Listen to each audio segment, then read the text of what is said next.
مرکزی standing committee نے فیصلہ کیا کہ ذوالفقار آباد کے خلاف ایک بڑی لانگ مارچ کا آغاز کیا جائے گا. میں نام نہیں لینا چاہ رہا. اس شخص نے کیڑوں میں نو 2012 جو ستوں جولائی 2012 کو انور سمرو کو لاڑکانہ کے ٹور میں فون کیا گیا اور کہا گیا تم کو کس نے اختیار دیا ہے کہ تم ذوالفقار آباد کے خلاف مارچ کرنے جا رہے ہو. اس نے کہا کہ اسٹینڈنگ کمیٹی چھوڑو, اسٹینڈنگ کمیٹی کو کینسل کرو. اس نے کہا سر دوسروں سے کوئی ضرورت نہیں ہے, کینسل کر دو. اس نے کہا ٹھیک ہے سر, حاضر, کینسل. مگر یہ چھوٹی چھوٹی باتیں تھیں, بظاہر ابھی جو بڑی باتیں نہیں ہیں. 2015 میں اسکویز کرنے کا, ہمیں دیوار سے لگانے کے پورے پروسیس کا آغاز ہوا.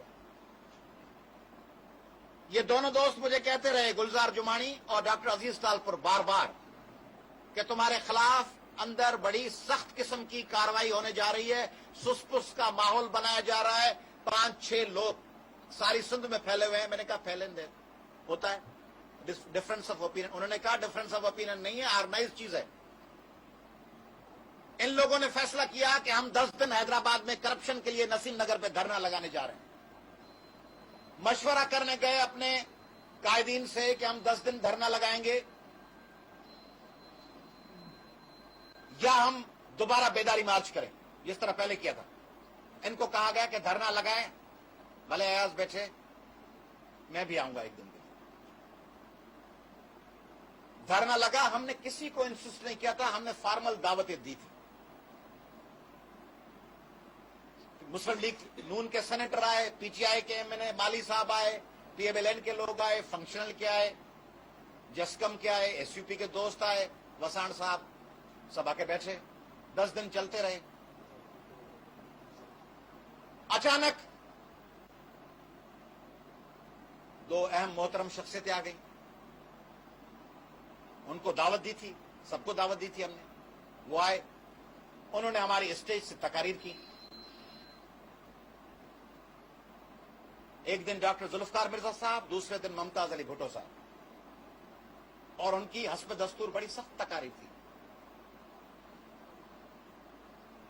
10 دن کا دھرنا ختم ہوا, ہماری پیشی ہوئی, جو میری پیشی ہوتی رہتی تھی 2009 کے اکتوبر سے لے کے. اس پیشی میں کہا گیا کہ پہلی بات تو تم نے ان لوگوں کو کیوں بلایا, دوسری بات کہ عوامی تحریک کے اسٹیج سے فلاں خاندان کے لیے غیر مہذب اسپیچز کیوں ہوئی. تیسرا کہ اس 10 دن کے خاتمے کے بعد تمہیں کس نے اختیار دیا ہے کہ 14 اور 15 اگست کو بلاول ہاؤس پہ دھرنا لگانے جا رہے ہو. یہ ایک بہت بڑا فیصلہ ہے. سینٹرل کمیٹی اور اسٹینڈنگ کمیٹی کو کوئی اختیار نہیں ہے جب تک پارٹی کی تمام قیادت اور قائدین اور جنرل کاؤنسل سے مشورہ. بلاول ہاؤس پہ دھرنے کا فیصلہ کیسے کیا گیا؟ میں نے مؤدبانہ گزارش کی کہ یہ اسٹینڈنگ کمیٹی کا فیصلہ ہے. سینٹرل کمیٹی سے کے تمام ممبران سے فون کر کے مشورہ کیا گیا ہے کیونکہ فوری فیصلہ کرنا تھا. 14 اگست آ رہی ہے 3-4 دن کے بعد, اور آپ کہیں تو اس کو آپ کینسل کر دیں. مجھے کہا گیا کہ نہیں, تم کینسل کرو. مجھے فون کیا کراچی کے ایک سندھی اخبار کے ایڈیٹر نے, میں نام نہیں لوں گا. میری بڑے صاحب سے بات ہو گئی ہے, آپ ملتوی کر دیں. میں نے کہا بڑا صاحب ملتوی کر دیں. فون آیا میرے بزرگوں کا کہ نثار کھوڑوں نے فون کیا ہے اور کہا ہے کہ بلاول ہاؤس پہ دھرنا کینسل کر دو. میں نے کہا آپ کر دیں کیونکہ پرسوں دھرنا ہے. حیدرآباد کے موجودہ ایس ایس پی نے فون کیا, موجودہ, کراچی ملتوی کر دیں. میں نے کہا مشکل ہے. انہوں نے کہا 10 دن آپ نسیم نگر تھے, ہم نے کوئی ڈسٹرب نہیں کیا, ملتوی کر دیں. میں نے کہا مشکل ہے. انہوں نے کہا پھر اگر ہمیں ایڈورس آرڈرز ملیں کہ آپ کو یہاں سے روانہ نہ ہونے دیا جائے تو میں نے کہا ہر ممکن کوشش کروں گا کہ روانہ ہو جاؤں. اسی پریس کانفرنس میں ہمارے ایک رہنما بیٹھے ہوئے ہیں, ان کے کسی رشتہ دار کو ایڈیشنل آئی جی مہر نے فون کیا کہ یہ ملتوی کروا دیں، منیر شیخ نے فون کیا ملتوی کروا دیں۔ آخر میں ہمارے کچھ قریبی اہم شخصیات کی طلبی ہوئی بلاول ہاؤس میں۔ ہماری بہن فریال صاحبہ بیٹھی، شرجیل میمن صاحب بیٹھے اور قائم علی شاہ صاحب بیٹھے، اور ہماری قریبی دو ساتھیوں کو کہا گیا، ساتھیوں کو یا قریبی تعلق رکھنے والوں کو کہا گیا کہ ان کو بلاول ہاؤس آنے سے روکا جائے۔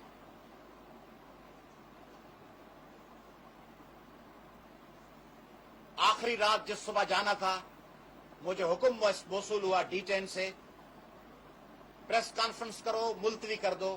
میں نے کہا میں نہیں کر سکتا، آپ کر دو۔ لبیک کہیں گے نہیں جائیں گے، آپ پریس کانفرنس کر دو۔ تم تباہی مچا دو گے، برباد کر دو گے سب کچھ، ڈراماٹائز کرنا چاہ رہے ہو، بلاول ہاؤس مت جاؤ۔ میں نے کہا کیا کریں؟ اگر جانا ہے تو کسی اور طرف چلے جاؤ۔ ہم نے احکامات کی تعمیل کی، بلاول ہاؤس نہیں گئے اور عبداللہ شاہ غازی کی مزار کے نیچے جا کے بیٹھ گئے، بائی پاس کے نیچے۔ ہزاروں لوگ جو وہاں جانے تھے، باربیکیو کے آگے جا کے چوراہے پہ بیٹھنے تھے بلاول ہاؤس کے سامنے، وہ جا کے بیٹھ گئے عبداللہ شاہ غازی کے بائی پاس کے نیچے، انڈر پاس پہ۔ عید سے چند روز قبل پھر انور سومرو ان کے ساتھ، منصور لاکھو صاحب اور دوسرے دوست بیٹھے، منار خاسکلی بیٹھے، ہمارے موجودہ میڈیا سیکرٹری صاحب۔ طے کیا کہ ذوالفقار آباد خطرہ بن رہا ہے، 13,20,000 ایکڑ نگل جائیں گے 15 سالوں میں، 2 کروڑ لوگ آباد ہو جائیں گے۔ سندھ میں رہنے والے سندھی اور اردو بولنے والے اپنے وطن میں مائنارٹی بن جائیں گے۔ ہم سے کوسٹل بیلٹ چلا جائے گا، ہم سے پورا ٹھٹا بدین اور تھر کا بیلٹ چلا جائے گا، ملیر پورا ضلع چلا جائے گا۔ لانگ مارچ شروع کر رہے ہیں، یہ مشورہ لے کے آئے چوڑ جب شاہ بندر اور گیٹی بندر سے، جو آ کے گھاروں پہ کٹھی ہوگی اور کراچی چلے گی۔ ان کو فون کر کے کہا گیا، پہلے ان سے طے کیا گیا کہ زبردست کریں۔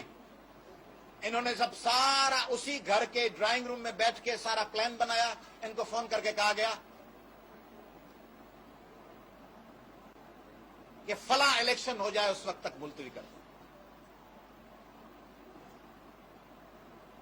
فلاں الیکشن تو ہونے کو نہیں آ رہا تھا، اگلا ہفتہ، 15 دن، 20 دن، 2 مہینے، فلاں الیکشن چل رہا ہے، نہیں ہو سکتا۔ ذوالفقار آباد کے خلاف لانگ مارچ۔ کیا کریں؟ یعنی سندھ میں بیٹھ کے میں پرویز خٹک کے خلاف احتجاجی مظاہرے شروع کروں، میں سندھ میں مشل اوباما کے خلاف نکل پڑوں راستے پہ، میں سندھ میں شہباز شریف کے خلاف جدوجہد کا آغاز کر دوں، چودھری شجاعت کے خلاف اور فضل الرحمان اور مولانا سمیع الحق کے خلاف دھرنے لگانا شروع کر دوں سندھ میں سندھ میں بیٹھ کے مصطفیٰ کمال اور فاروق ستار کے جواب دہ بناؤں گے، کندکوٹ کے پیسے کھا گئے ہو اور تھر کے بچوں کے گندم کے پیسے کھا گئے ہو۔ میں شکارپور کے دھماکوں کا الزام مالک بلوچ پہ لگا دوں، حاصل بزنجوں پہ لگاؤں، کیا کروں میں؟ سندھ میں تباہی کے خلاف کس کے خلاف تحرک کریں، کس کے خلاف بولیں؟ جس کے خلاف بولنا ہے اس کے خلاف تو نہیں بولنا، اجازت نہیں ہے۔ فارمولا یہ کہ یہ سب عارضی چیزیں ہیں، اصل بڑا کام ہے بالشوک انقلاب، اور ہمارے سندھ کے حکمران یہی چاہتے ہیں۔ سندھ کے موجودہ حکمرانوں کو آپ کہیں کہ ہم سندھ میں داعش بنا کے اقتدار پہ قبضہ کر کے شریعت نافذ کر دیں گے، وہ کہیں گے فرسٹ کلاس، شروع ہو جاؤ۔ ان کو پتا ہے یہ کام پتہ نہیں جب ہوگا تو ہوگا، فی الحال تو 20-25 سال جب تک ہو ہماری چھوٹ جائے گی جان۔ ان کو کہیں کہ ہم بالشوک انقلاب لا رہے ہیں، گاؤں میں جا کے ہم ویٹ کانگ گوریلوں کی تربیت کس طرح ہوئی، جنرل جاپ ڈین بین پو میں کس طرح لڑا، 10 days that shook the world کا کس طرح ہوا، جان ریڈ نے کیا لکھا ہے، اور کس طرح لیو خولان میدان میں اتری، کس طرح ٹراتسکی اور لینن کے اختلافات ہوئے، اس پہ جا کے بات کریں، وہ دونوں زبردست بات ہے۔ وہ کہیں گے لگے رہو اس پہ، کامریڈ لگے رہو۔